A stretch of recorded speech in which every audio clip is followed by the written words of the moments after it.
নমস্কাৰ আপোনালোক সকলোকে মোৰ চেনেলৰ অন্য এটা ভিডিঅ'লৈ পুনৰবাৰ স্বাগতম জনাইছোঁ। আজি আমি আলোচনা কৰিম অসমৰ ওপৰত ৩২টাকৈ প্ৰশ্ন, যিকেইটা প্ৰশ্ন বহুত বেছি ইম্পৰ্টেণ্ট হয় আৰু কোনোবা যদি মোৰ এই চেনেলটোত সম্পূৰ্ণভাৱে নতুন হয় তেখেতসকলে প্ৰথমতে চেনেলটো ছাবস্ক্ৰাইব কৰি ল'বলৈ একেবাৰে নাপাহৰিব আৰু ভিডিঅ'টো শেষলৈকে চাব। গতিকে দেৰি নকৰি ভিডিঅ'টো আৰম্ভ কৰোঁ আহক। আজি প্ৰথম প্ৰশ্নটো হৈছে অসম সাহিত্য সভাৰ দ্বিতীয় সভাপতি কোন আছিল আৰু ইয়াত 4টা অপচন দিয়া হৈছে আৰু ইয়াৰে শুদ্ধ উত্তৰটো হৈছে option number B Chandradhar Barua. চন্দ্ৰধৰ বৰুৱাই হৈছে অসম সাহিত্য সভাৰ দ্বিতীয় সভাপতি। তাৰ পিছৰ প্ৰশ্ন হৈছে কোনখন প্ৰথম অসমীয়া ৰঙীন চলচ্চিত্ৰ আৰু ইয়াত 4টা অপচন দিয়া হৈছে আৰু ইয়াৰে শুদ্ধ উত্তৰটো হৈছে অপচন নম্বৰ এ ভাইটি। ভাইটিয়েই হৈছে প্ৰথম অসমীয়া ৰঙীন চলচ্চিত্ৰ। তাৰ পিছৰ প্ৰশ্নটো হৈছে বনফুল কবিতাৰ লেখক কোন আৰু ইয়াত 4টা অপচন দিয়া হৈছে আৰু ইয়াৰে শুদ্ধ উত্তৰটো হৈছে option number C Jatindranath Duwara. তাৰ পিছৰ প্ৰশ্নটো হৈছে মণিৰাম দেৱানক আৰু পিয়লি ফুকনক কেতিয়া ফাঁচি দিয়া হৈছিল আৰু ইয়াত 4টা অপচন দিয়া হৈছে আৰু ইয়াৰে শুদ্ধ উত্তৰটো হৈছে অপচন নম্বৰ এ 26 ফেব্ৰুৱাৰী 1858। তাৰ পিছৰ প্ৰশ্নটো হৈছে কোনখন চহৰক ভাৰতৰ ছাঁ চহৰ বুলিও জনা যায় আৰু ইয়াত 4টা অপচন দিয়া হৈছে আৰু ইয়াৰে শুদ্ধ উত্তৰটো হৈছে অপচন নম্বৰ এ ডিব্ৰুগড়। তাৰ পিছৰ প্ৰশ্নটো হৈছে কোনখন চহৰক অসমৰ সাংস্কৃতিক ৰাজধানী বুলিও জনা যায় আৰু ইয়াত 4টা অপচন দিয়া হৈছে আৰু ইয়াৰে শুদ্ধ উত্তৰটো হৈছে অপচন নম্বৰ এ যোৰহাট। যোৰহাটক অসমৰ সাংস্কৃতিক ৰাজধানী বুলিও জনা যায়। তাৰ পিছৰ প্ৰশ্নটো হৈছে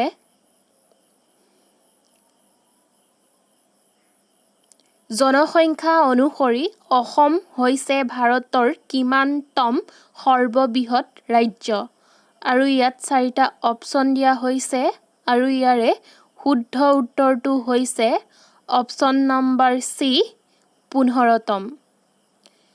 তাৰ পিছৰ প্ৰশ্নটো হৈছে কাক অসমৰ লায়ন মেন বুলিও জনা যায় আৰু ইয়াত 4টা অপচন দিয়া হৈছে আৰু ইয়াৰে শুদ্ধ উত্তৰটো হৈছে option number D Radha Gobinda Barua. তাৰ পিছৰ প্ৰশ্নটো হৈছে ছৈয়দ আব্দুল মালিকে 1972 চনত কোনখন উপন্যাসৰ বাবে সাহিত্য অকাডেমী বঁটা লাভ কৰিছিল আৰু ইয়াত 4টা অপচন আছে আৰু ইয়াৰে শুদ্ধ উত্তৰটো হৈছে অপচন নম্বৰ ডি অঘৰী আত্মাৰ কাহিনী। তাৰ পিছৰ প্ৰশ্নটো হৈছে কাক অসমৰ লুইত কোঁৱৰ বুলিও জনা যায় আৰু ইয়াত 4টা অপচন আছে আৰু ইয়াৰে শুদ্ধ উত্তৰটো হৈছে অপচন নম্বৰ এ ৰুদ্ৰ বৰুৱা। তাৰ পিছৰ প্ৰশ্নটো হৈছে অসম বিধানসভাৰ প্ৰথম অধিৱেশন কিমান চনত অনুষ্ঠিত হৈছিল আৰু ইয়াত 4টা অপচন দিয়া হৈছে আৰু ইয়াৰে শুদ্ধ উত্তৰটো হৈছে অপচন নম্বৰ বি 7 এপ্ৰিল 1937 চনত। তাৰ পিছৰ প্ৰশ্নটো হৈছে অসম বিধানসভাৰ প্ৰথম অধ্যক্ষ কোন আছিল আৰু ইয়াত 4টা অপচন দিয়া হৈছে আৰু ইয়াৰে শুদ্ধ উত্তৰটো হৈছে অপচন নম্বৰ এ বাবু বসন্ত কুমাৰ দাস। তাৰ পিছৰ প্ৰশ্নটো হৈছে অসমৰ প্ৰথম ভাৰতীয় ৰাজ্যপাল কোন আছিল আৰু ইয়াত 4টা অপচন দিয়া হৈছে আৰু ইয়াৰে শুদ্ধ উত্তৰটো হৈছে option number D Mohammad Saleh Akbar Hydari. তাৰ পিছৰ প্ৰশ্নটো হৈছে কিমান চনত অসমত প্ৰথম ৰেলপথ স্থাপন কৰা হয় আৰু ইয়াত 4টা অপশ্যন দিয়া হৈছে আৰু ইয়াৰে শুদ্ধ উত্তৰটো হৈছে অপশ্যন নম্বৰ চি 1881 চনত। তাৰ পিছৰ প্ৰশ্নটো হৈছে কোনখন পুৰাণ অসমত ৰচনা কৰা হৈছিল? আৰু ইয়াত 4টা অপশ্যন আছে আৰু ইয়াৰে শুদ্ধ উত্তৰটো হৈছে অপশ্যন নম্বৰ এ কালিকা পুৰাণ। তাৰ পিছৰ প্ৰশ্নটো হৈছে ইয়াণ্ডাবু সন্ধি কেতিয়া স্বাক্ষৰিত হৈছিল? আৰু ইয়াত 4টা অপশ্যন দিয়া হৈছে আৰু ইয়াৰে শুদ্ধ উত্তৰটো হৈছে অপশ্যন নম্বৰ চি 1826 চনত। তাৰ পিছৰ প্ৰশ্নটো হৈছে নিম্নলিখিত কোনটো বন্যপ্ৰাণী অভয়াৰণ্য ওদালগুৰি জিলাত অৱস্থিত?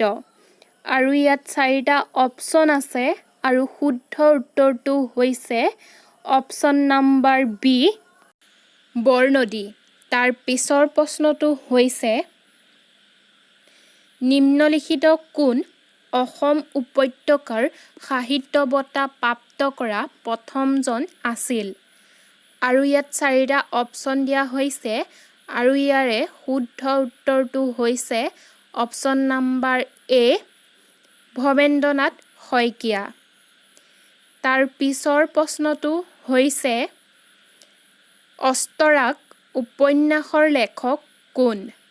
আৰু ইয়াত 4টা অপশ্যন দিয়া হৈছে আৰু ইয়াৰে শুদ্ধ উত্তৰটো হৈছে অপশ্যন নম্বৰ এ হোমেন বৰগোহাঁই।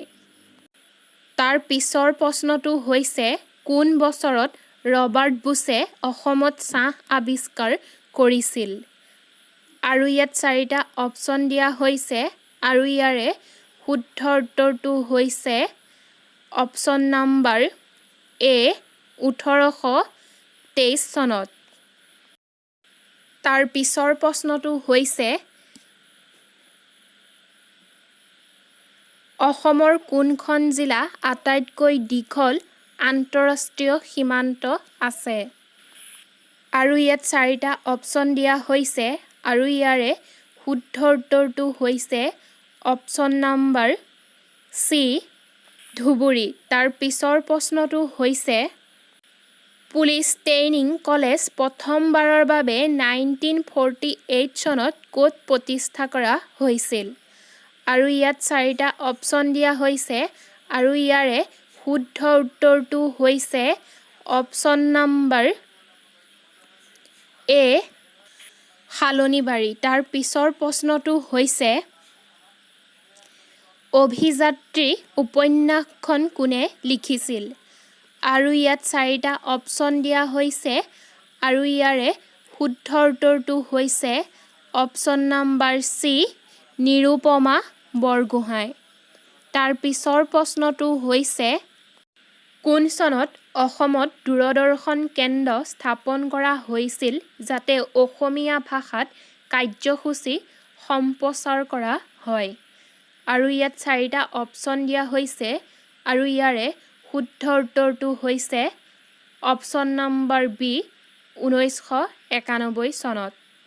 তাৰ পিছৰ প্ৰশ্নটো হৈছে কাকৈজনা সংৰক্ষিত বনাঞ্চল কোনখন জিলাত অৱস্থিত? আৰু ইয়াত 4টা অপশ্যন দিয়া হৈছে আৰু ইয়াৰে শুদ্ধ উত্তৰটো হৈছে অপশ্যন নম্বৰ এ বঙাইগাঁও। তাৰ পিছৰ প্ৰশ্নটো হৈছে কোনটো অসমৰ একমাত্ৰ পাহাৰীয়া কেন্দ্ৰ? আৰু ইয়াত 4টা অপশ্যন দিয়া হৈছে আৰু ইয়াৰে শুদ্ধ উত্তৰটো হৈছে অপশ্যন নম্বৰ চি হাফলং। তাৰ পিছৰ প্ৰশ্নটো হৈছে ব্ৰিটিছৰ বিৰুদ্ধে যুঁজ দিয়া প্ৰথমজন অসমীয়া কোন আছিল? আৰু ইয়াত 4টা অপশ্যন দিয়া হৈছে আৰু ইয়াৰে শুদ্ধ উত্তৰটো হৈছে option number B Gomdhar Konwar. তাৰ পিছৰ প্ৰশ্নটো হৈছে কিমান চনত অসম ৰাজ্যিক সংগ্ৰহালয় প্ৰতিষ্ঠা কৰা হয়? আৰু ইয়াত 4টা অপশ্যন দিয়া হৈছে আৰু ইয়াৰে শুদ্ধ উত্তৰটো হৈছে অপশ্যন নম্বৰ এ 1940 চনত। তাৰ পিছৰ প্ৰশ্নটো হৈছে প্ৰথম বৰগীতটো শংকৰদেৱে ক'ত ৰচনা কৰিছিল? আৰু ইয়াত 4টা অপশ্যন দিয়া হৈছে আৰু শুদ্ধ উত্তৰটো হৈছে অপশ্যন নম্বৰ এ বদ্ৰীনাথ। তাৰ পিছৰ প্ৰশ্নটো হৈছে ভাৰতীয় স্বাধীনতাৰ সময়ত অসমৰ কিমানখন জিলা আছিল?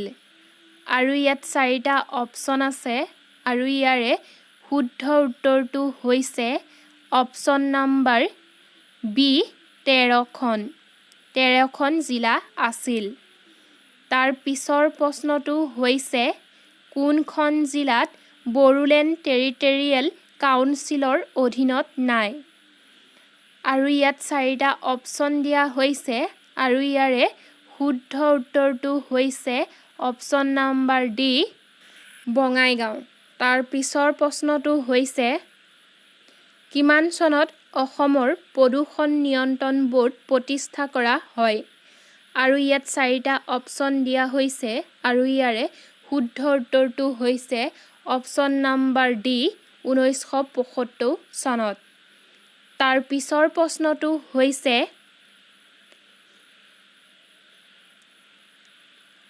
অসম ৰাজ্যিক চিৰিয়াখানা আৰু বটানিকেল গাৰ্ডেন কিমান চনত স্থাপিত হৈছিল? আৰু ইয়াত 4টা অপশ্যন দিয়া হৈছে আৰু ইয়াৰে শুদ্ধ উত্তৰটো হৈছে অপশ্যন নম্বৰ বি 1957 চনত। আজিৰ ভিডিঅ'টো ইমানেই। যদি ভিডিঅ'টো চাই ভাল পাইছে তেনেহ'লে লাইক কৰিব, কমেণ্ট কৰিব আৰু লগতে চেনেলটো ছাবস্ক্ৰাইব কৰিবলৈ একেবাৰে নাপাহৰিব। ধন্যবাদ।